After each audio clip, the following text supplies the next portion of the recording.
जय श्री राम।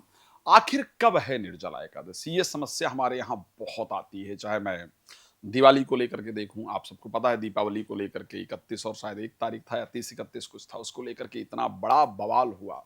इतने TV channels पर डिबेट, इतनी सारी चर्चाएं, और इवन मैं खुद उस टीवी चैनल के डिबेट में रहा। और आने वाली दीपावली को भी यही होने वाला है, इसको ध्यान रखिएगा, वहां भी यही दिक्कत है। अब सबसे बड़ा प्रश्न उठता है कि कब है निर्जला एकादशी? 6 जून को या 7 जून को? ये बहुत बड़ा दिक्कत है।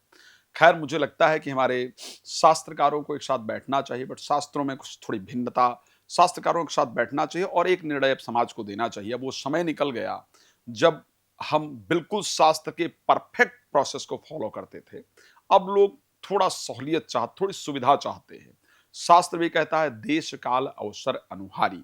देश काल की परिस्थिति को समझ करके, आज के समय को समझ करके, सहूलियत के अनुसार चीजों को थोड़ा चेंज करने का प्रयास करना चाहिए।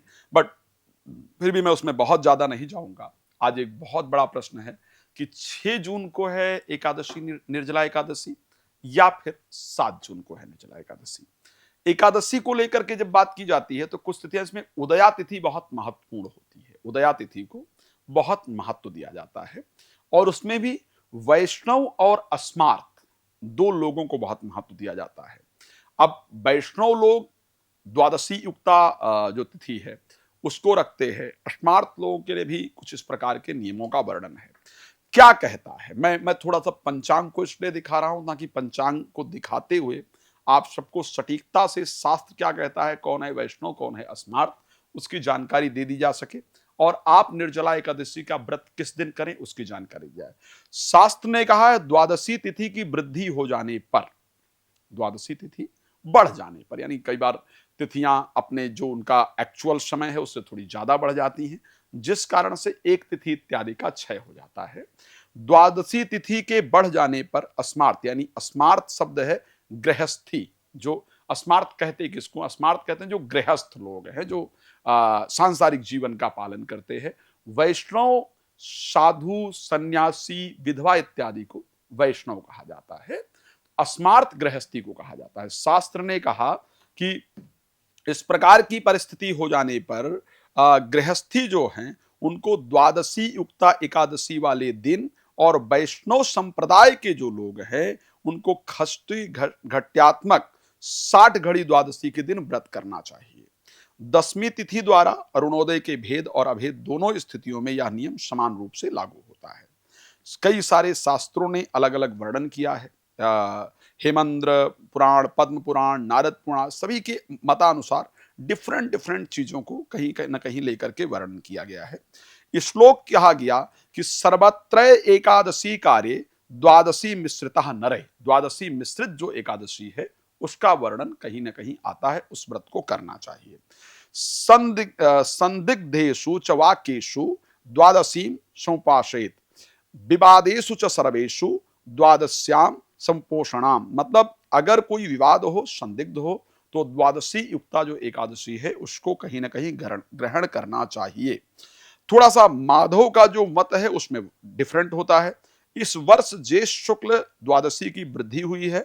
यह 7 जून 2025 को अहोरात्र व्यापनी है। अंतः उपरोक्त बहुमत माधव मतानुसार इस वर्ष निर्जला एकादशी अस्मार्त यानी गृहस्थियों हेतु 6 जून शुक्रवार को तथा वैष्णव संप्रदाय हेतु 7 जून शनिवार 2025 को लिखी गई है।